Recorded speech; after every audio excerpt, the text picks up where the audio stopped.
Yan mga idol, nagluto tayo ng tinumis.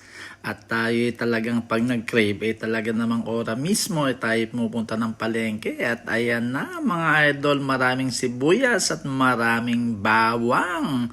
At ayan pala mga idol, hinugasan na natin yan at pinachap-chap na natin sa palengke mga idol. At ayan, igahin lang natin ng konti yan, pamekos-mekos mga idol, hanggang sa masangkot siya mga idol. At ayan, nilagyan na natin ng pampalasa pa mga idol. At ayan, konting halo na lang yan mga idol. At syempre, ilalagay na natin dyan yung main ingredients mga idol, pasintabi po sa hindi kumakain muna ng tinumis. At ayan mga idol, fast forward na tayo mga idol. At ayan, talaga namang naiga na siya mga idol, asing umaamoy na yung aroma niya mga idol.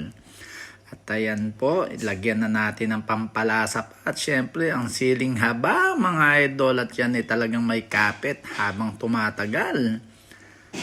Ayan po mga idol, at konting-konti na lang yan. At talaga namang halina kayo sa pagkainan. At ayan na po mga idol, kain na po tayo.